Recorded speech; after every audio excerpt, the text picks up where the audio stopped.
Hi YouTube, we're here with the ST model ASW 28. This particular bird has had many lives. And I inherited it from my friend. I added some flaps. I increased the ailerons. I increased the throw on the rudder and size of the rudder. I increased the elevator and throw on the elevator. I stiffened the winglets, which seem to be causing all sorts of grief. Stiffened the wing past the spar. There, believe it or not, there is a spar in this wing, and you'll see it jiggle around and wiggle like crazy. 1.25 amp hour, so 1250 milliamps. 3S. That's a 30C pack, Turner G heavy duty. Little on the nose heavy side, which is what we want for slope soaring. We're gonna try to slope soar this, and had to rebuild the nose. All sorts of crap was messed up on it. So we're gonna get you guys a flight. You can make up your own mind. Yep. All right, guys, just so you know, Lemon RX DSM2 6-channel, no stabilization receiver. That's what we're running.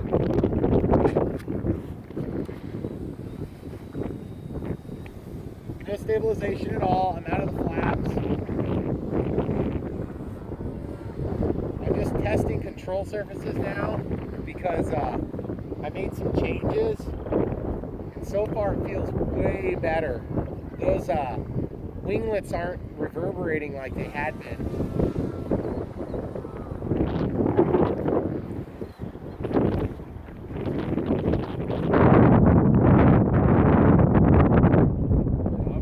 Oh, sorry. She's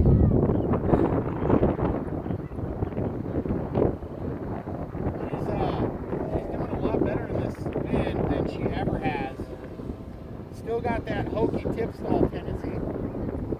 Oh, and I'm going to bring it back a little bit. Okay.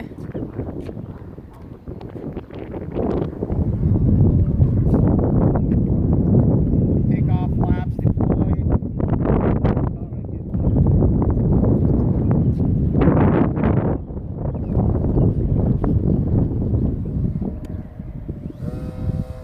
Okay, now I want to try to do some acrobatics here.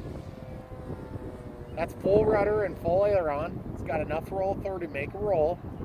Gosh, that sun is right there, isn't it? Yeah.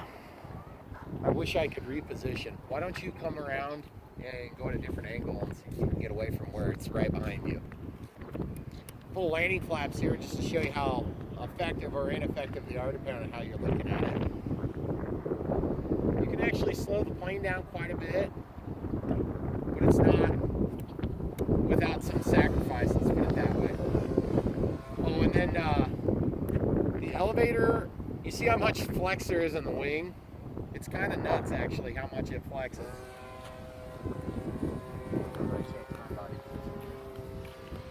I'll try to get over here. Love the sound it makes.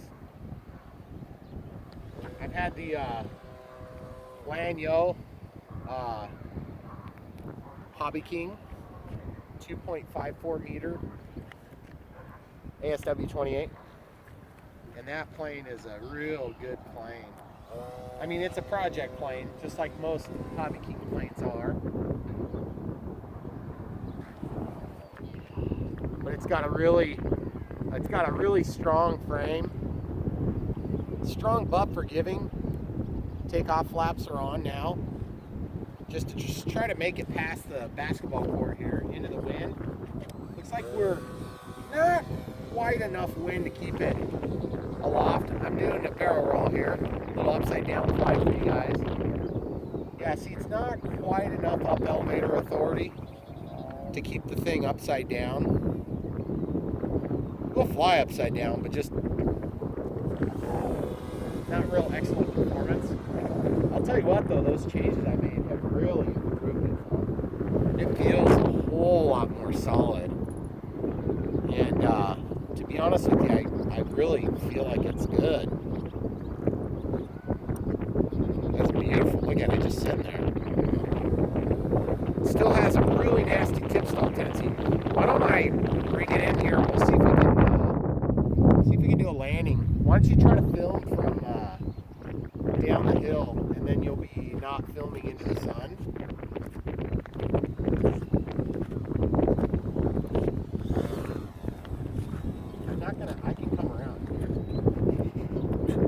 just don't want to fall down the hill.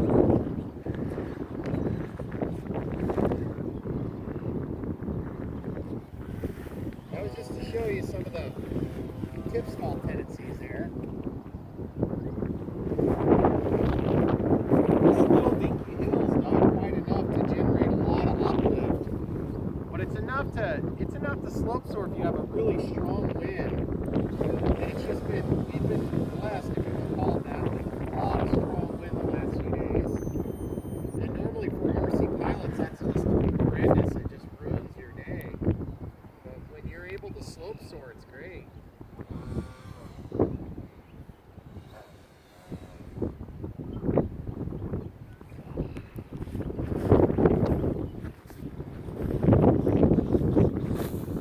And the tip stall tendency is just not that bad. Can you see pretty good there, you think? Yeah. All right, I'm going to launch Maybe. it again then. Okay. Throttle cuts off, so I can get on it quick.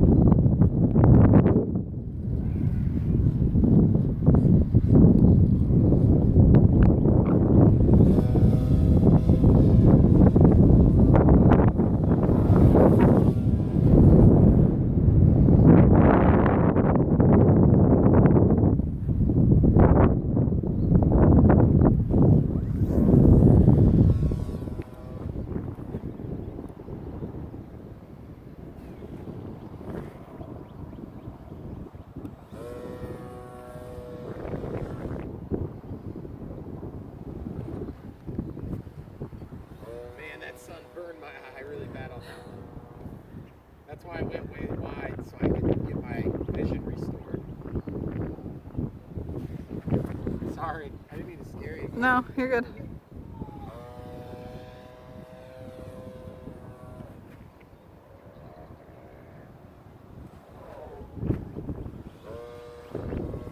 So guys, new out of the box, this plane is just, I'll tell you what, if you get one of these brand new, it's like 90 bucks at Tower Hobbies, plus shipping, whatever the shipping would be for you. First thing you want to do is grab some thick, quality packing tape.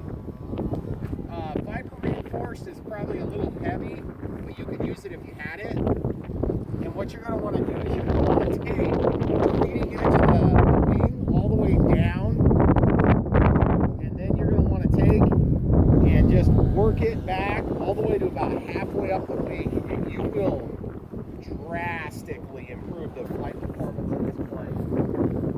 Then the next thing you want to do is find all the outermost holes, or excuse me, the innermost holes for maximum throw on all the control surfaces. You want to set up each one at the maximum throw you can get. And that means you have to actually open up the bottom of the wing and get into a control linkage. There's a lever action that actually manipulates the ailerons from a centrally located servo, which, I mean, in my opinion, is totally stupid, because you could just put the servo in the wing. It wouldn't be that big a deal. Not like you're talking about that much weight. Oh, good. Those clouds are going to give us a reprieve from the sun here in a minute.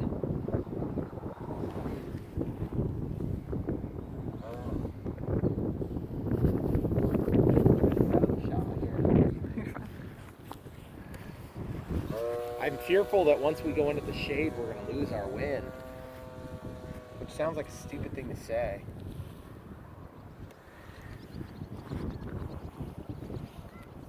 Guys, it was a cool Memorial Day. We were able to fly at my uncle's house in the country and got some video footage of that. That was pretty fun.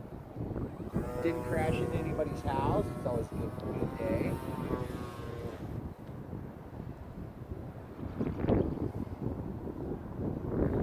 And yes, this would be so much more effective if there was a larger hill. Ooh, unscheduled landing. Pause it. Okay. All right, guys, real quick, we'll take the opportunity. I'll just show you how I did the flaps. Basically, what I did was a single servo. I pulled the wing out, mounted it into the wing, and then stuffed it back in. One control linkage with adjustment. And then I just made a little custom-made mount. And then I just bent 2 rods and I forced them through and then bent them. And that just transfers them the point of the flaps to both sides. And make no mistake, guys, these things get pushed out of the way, but they can push out of the way about evenly on both sides. And so that works pretty sharp. And then this is where the lever mechanism is. The servo is actually mounted up at the top of the wing. Then there's what do you call those things? A push rod that goes through a collar. And then as you move your ailerons, it moves this lever, and the lever actually makes this, it forces it to move out of the way. And all I've done is extended them. In fact, let's use the sun to our advantage.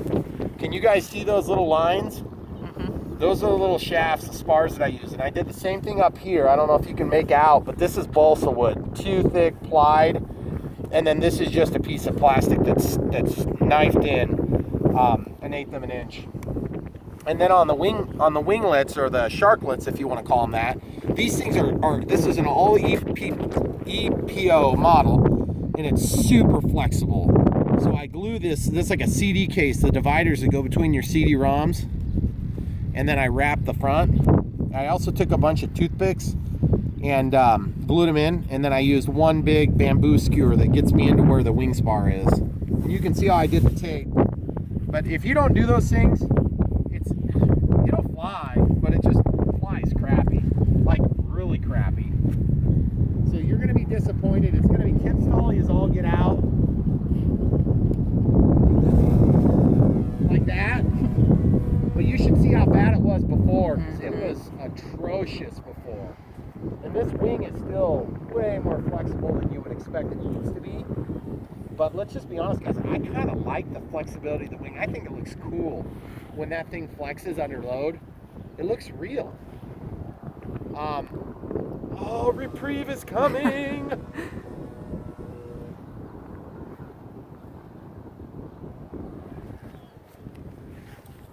And if I could just get another 15 mile an hour's worth of wind, we'd be good.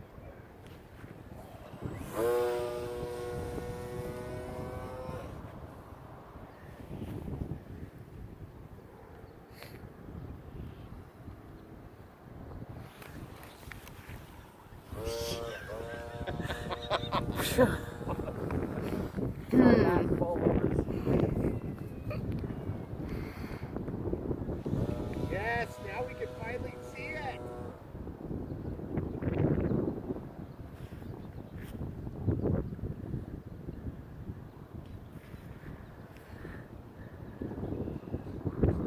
Oh, and yeah, this plane with its long, narrow wings, plan on using all the rudder you can get.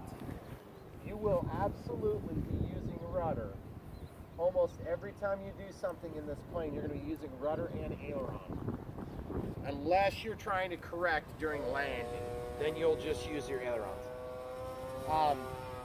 And with a 6-channel setup, I could set up crow, but let's just be honest, guys. When I put on full landing flaps, the thing slows down dramatically. You need ailerons so you can keep this thing level. It does not perform well enough to have crow. And when I say crow, I mean camber. Some people call it that. That's where the ailerons both go up and they act like spoilers, and then the flaps go down simultaneously. And yes, you could set this up in your radio as a sailplane, but I've learned that, I mean, unless you actually have a high performance sailplane, you're just wasting your time. Just set it up as a conventional plane. It's a lot simpler. And let's be honest, this is not a high performance sailplane. It's a $90 crashed piece of crap that I can't let go. No matter what my friend was trying to do me a favor and throw it away, but I just wouldn't let him have it. I wouldn't let him throw it away. And so here it is. Look at it. It's actually pretty sweet looking. You just got to be, what, 200 feet away and you can't see all the ugliness? Mm-hmm. And it's actually not doing that horrific right now. What would you say? We have about 10 to 15 mile an hour wind right now? Yeah, at least. I love the sound that these gliders make. These sailplanes, sorry, sailplane aficionados.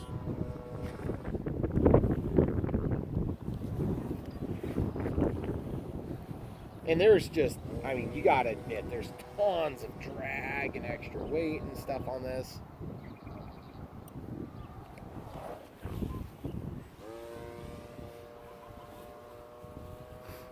All right, here we go. And don't forget, if you don't have the braking on when you get this plane, just either figure out how to turn it on or throw the model away. Or send it to me. I'm the plane whisperer. I take your crashed crap and make it fly again. Actually, it's kind of a curse, everybody. I vote for that. What, that it's a curse? Those sharklets are way better now. I haven't seen them do any weird buffeting or... I mean, it's still got a horrendous tip stall tendency, but you gotta admit, I mean, a plane is going to eventually stall. And being that it's got such a long, narrow wing, I guess I can't be surprised that it's gonna have some tip stall tendencies. But when you have a wiggly, waggly tail, and by the way, there's just not enough thickness to put carbon fiber rods in. I've been trying all sorts of different ideas, and I just can't wrap my mind around having another carbon fiber rod in the middle, because you got your linkages going to the rudder and elevator. The rudder and elevator servos are up front in this fuse, so it's not like they're on the tail like on the Lanyo ASW 28.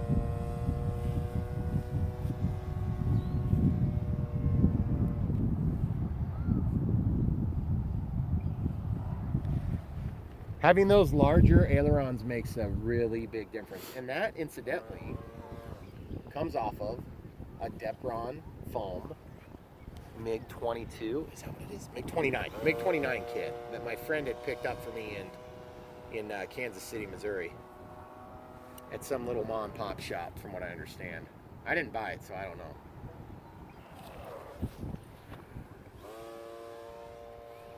And that farting noise is normal. Guys, if you get this thing and yours doesn't fart, let me know what you did, because I tried desperately to balance that prop, and it's just, I think it's a really, really, really, really cheap Chinese spinner. So I don't think it's ever going to be that great. And to be honest, this one in particular has probably seen better days. Hold on a second. I want to do something different. And as you can see, we've had a pretty decent length flight. I mean, what are we at? We're 12 minutes past our 5. I have an arbitrary 5-minute timer set for this plane. I'm not sure why I've done that.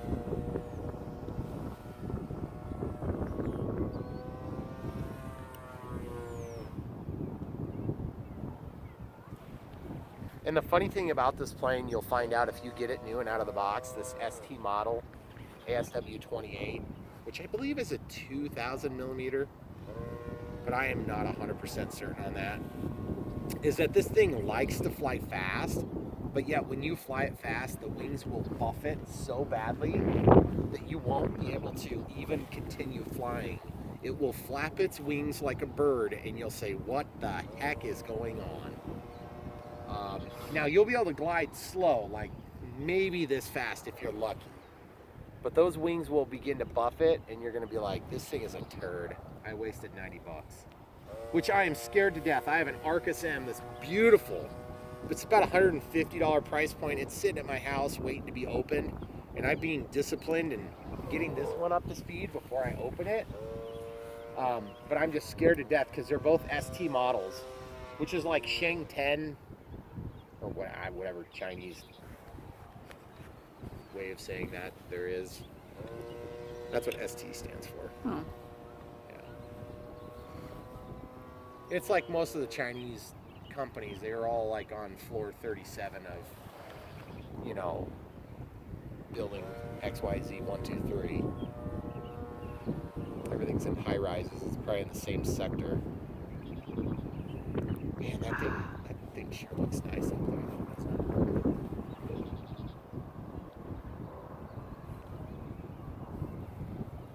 Beautiful sunset. Haven't heard our voltage alarm. I do have a voltage alarm on our little battery. We have it set to go off at whatever ridiculously low level it comes with, which I believe is like 3.3 volts, maybe. I'm not sure. I never have problems charging my batteries and getting them to live. The one thing I do run into problems with is I will sometimes tend to push my packs a little bit too far, and then they get a little puffy duffy. Takeoff flaps. Let's see if we can slope. The wind just picked up. Not looking promising.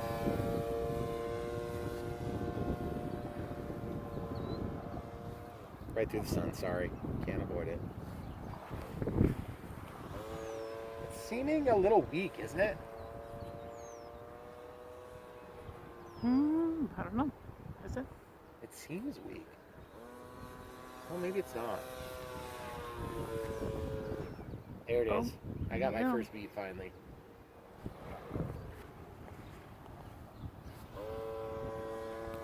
And guys, if I could just find a hill that was kind of similar to this, except about 15 times as big. Oh, there it is. Okay, hon, I'm gonna land. Why don't you trim your sides? The landing flaps are on. I'm just gonna try to slope it in.